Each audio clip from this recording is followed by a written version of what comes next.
You show from the Citizens Bank studio. Listen, incidentally, once again, thanks to my producer, Cal Curley.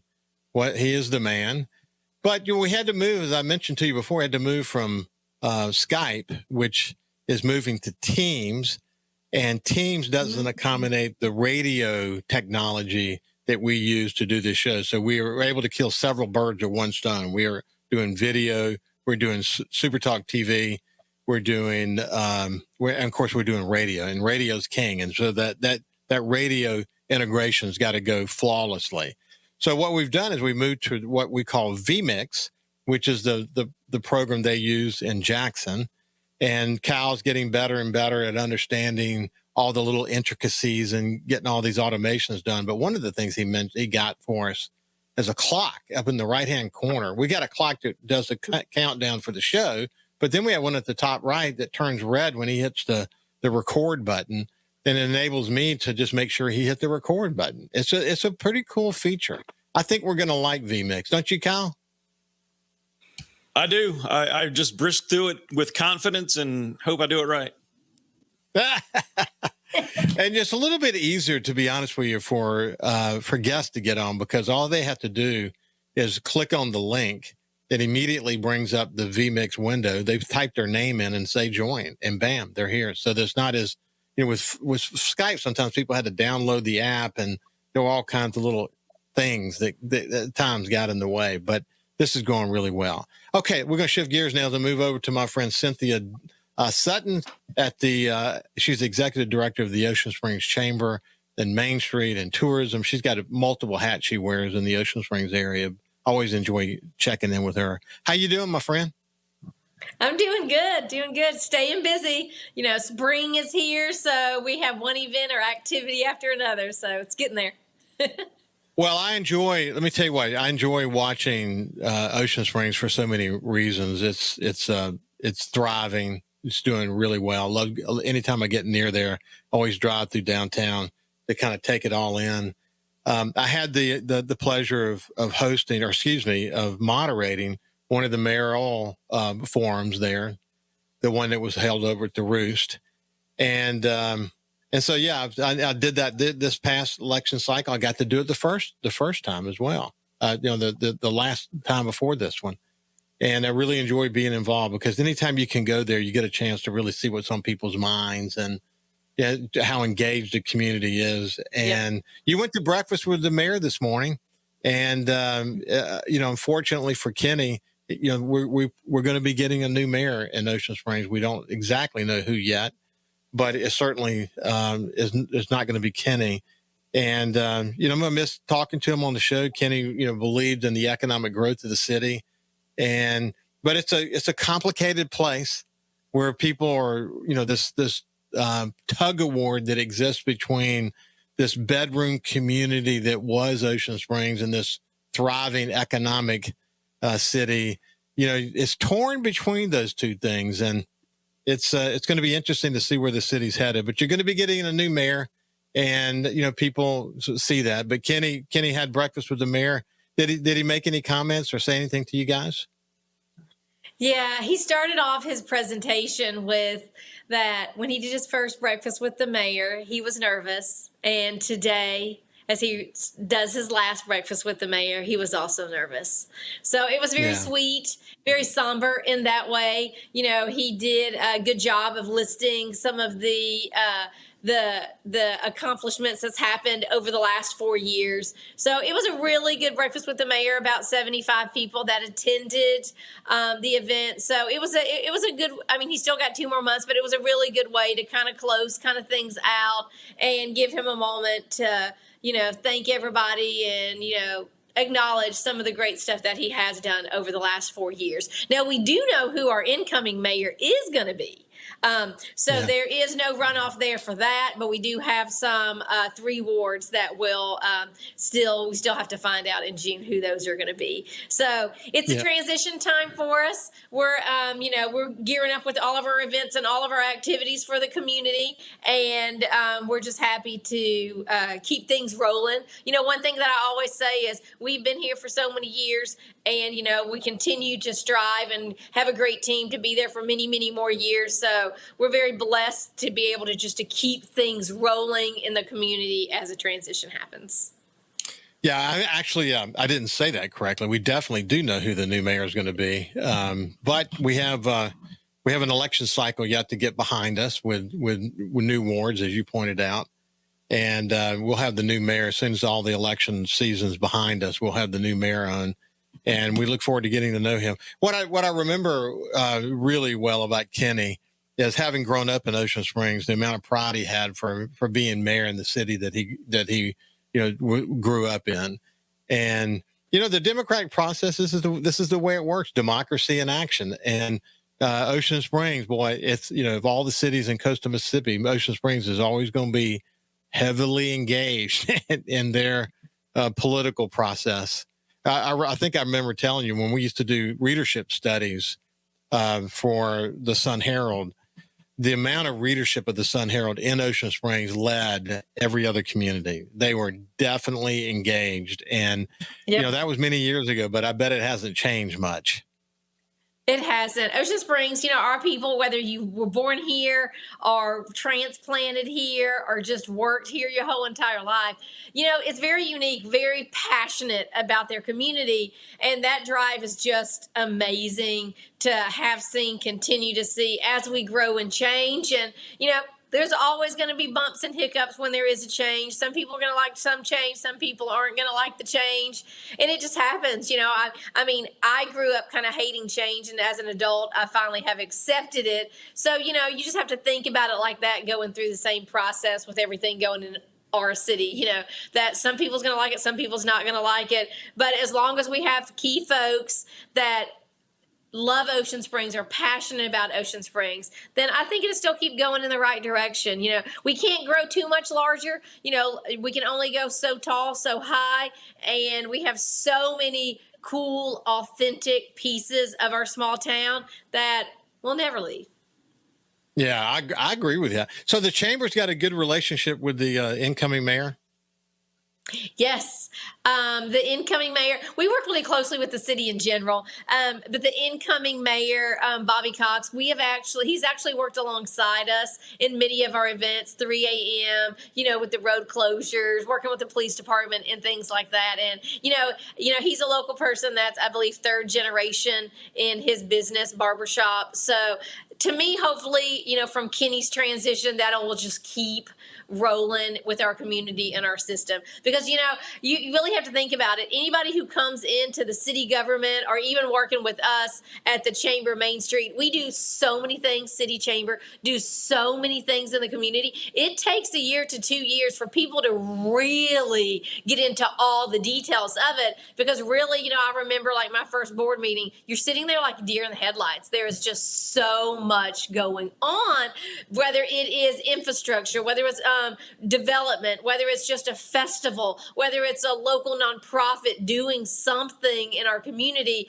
it never stops. And that's, one of the big things that we have for our community, because we don't have those attractors like casinos or anything like that. So over the last 30 years, we've built our audience, we've built our entertainment and our activities, Well, So one of the cool things about where you're one of the good things about where you're located is your welcome center. So you get to see people who are. I often used to say that this giant sucking sound off of I-10 coming into the Ocean Springs area, but you get a chance to see a lot of people who are coming in there, and it's awesome to see it through their eyes as they kind of get over the railroad tracks and come to the welcome center and begin to see the city and the opportunity to walk around and take it all in. That is it's a destination as it relates to that, isn't it? It is. It is, and I like to tell everybody when people are like, how can we help you? What can we do? Come be a part of the team. That welcome center that we have, spend 2 hours, spend a day with us and just see all those folks that come to town. We in Ocean Springs know that we are a tourist destination. We are. That's what makes our small businesses sustain.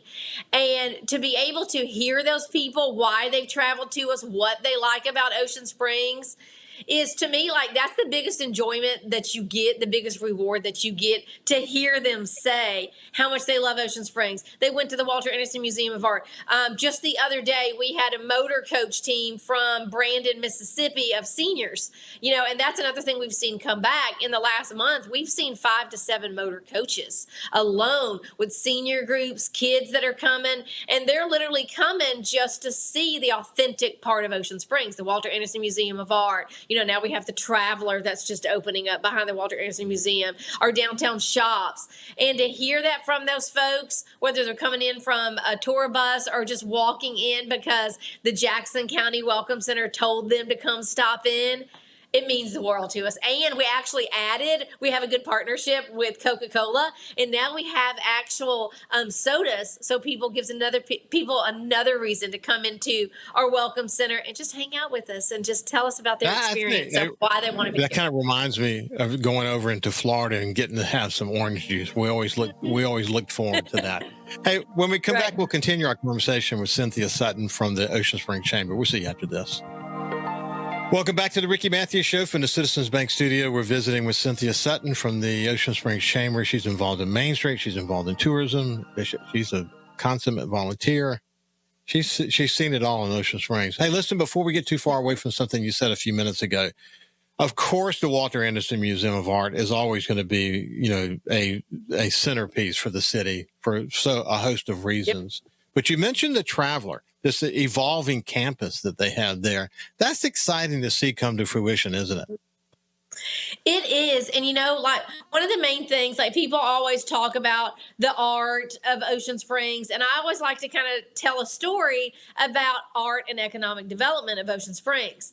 That growth that we have today of our community started out because of the Anderson family, with their cottages, with their what they started and what they did on their compound, their area, and it has turned the town into what it is today. So to see the Walter Anderson Museum of Art and the team of the Anderson family taking that new age twist of continuing that legacy of growth and opportunity for artists, for families, for locals is really, really neat to see. And the Walter Anderson Museum of Art just recently updated a house behind their museum and turned it into something called the Traveler.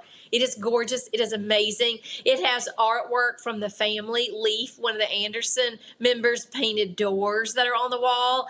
I mean, you can't get more authentic of the Anderson family than that. And it's a little coffee shop. You can get some snacks. So it's a great new gathering place, part of their addition over there. Yeah, it's just great. That's great to see. What kind of events you got coming up? Well, so our next big event is Taste of Ocean Springs Food and Wine Festival. That is going to be on May 15th, and it is, I think, the 16th annual. So we've had that for a while. COVID made us change it a little bit and make it a walking event, but the attendees wanted it back at the depot. So on May 15th, at the L&N Depot, we have the Taste of Ocean Springs Food and Wine Festival. We'll have about 20 of our local restaurants and wine brokers there, just showcasing the event. It's a ticketed event, showcasing the food. And the reason why we created Taste of Ocean Springs, and then we have a fun little thing called Free Food Fridays, where we give away food gift certificates every Friday in May, is because of the 2% food and beverage tax that's been added to the restaurants' inventory of what they have to do. And to showcase that we have more than 140 restaurants and bars in our small town of 18,000, and how better can you create or attract new customers, new clients, than give them a taste of what there is. So Taste of Ocean Springs is a wonderful, wonderful event. It's really fun. It's going to be fun. It's kind of like white lights underneath the oak trees of downtown Ocean Springs with many of our restaurant partners. And we're sold out. We've sold 500 tickets to the event, but we still have a few volunteer opportunities. But it is an evening of just dining out, finding your new favorite snack, meal, entree, dessert, and just mingling with folks. Now, we do get folks, I think Morgan said we had people call from Texas, and somewhere else just wanting to come in and stay overnight. So we have a wonderful partnership with Gulf Hills. So for those who want to stay overnight and be a part of Taste. So I'm rambling to say Taste of Ocean Springs is our next big event, but it's involved into a bigger commerce, a bigger visitor type attraction coming up. That's awesome to hear. Listen, you said 118 restaurants. Did I hear you correctly? 140. 140 restaurants and bars. Yeah. Yeah, that's a significant number. You require visitors to keep that pump primed, don't you? Exactly. We want to and all those people are local business owners. Even if it's like Whataburger, we have a wonderful partnership with them. The manager is local, Raising Cane's, those kind of individuals, those kind of businesses as well are also locally related. Those people live here, that work here. And that's why we do what we do to help those businesses sustain. Wow. That's we got less than 2 minutes left. Any other big events coming up? Well, it's time to actually start working on Peter Anderson. So the Peter Anderson Arts and Crafts Festival vendor applications open up May 1. And then from then on, it's just full-blown going. We're working with Leadership Jackson County. We're working with our state welcome centers. We're going to be doing lunch with legislators in June. So the events just keep going and going. We have our business after hours with the Shed. So it's just great partners and great things really coming up, I'm going to say, this spring/summertime in Ocean Springs. Yeah, the Shed, that's interesting. Shed just kind of rocks along and finds their way to stay engaged, don't they? They are so amazing. Their marketing, their creativity, the things that they have done, I call them like on a Disney World level. You know what I mean? They have figured out their niche. They figured out they have such a brand that has taken them all over the nation, always winning Memphis in May and things like that. They're quite amazing. And when you work with them on an event, they bring it. It's so amazing. Like the sky is the limit and they're so skilled at what they do. It's fun. Yeah. Brooke and Brad, just great to work with. Listen, we got no time left, but when we launched Beach Boulevard, Brooke walked up to me once and said, "You made a major mistake." I said, "What, Brooke?" She said, "You didn't put me on the cover." I just thought that was great. Always marketing. Hey, Cynthia, it's been a pleasure to spend some time with you. Thanks for coming our way. You bet. You bet. This has been Cynthia Sutton from the Ocean Springs Chamber. Have a great day, and we will see you tomorrow.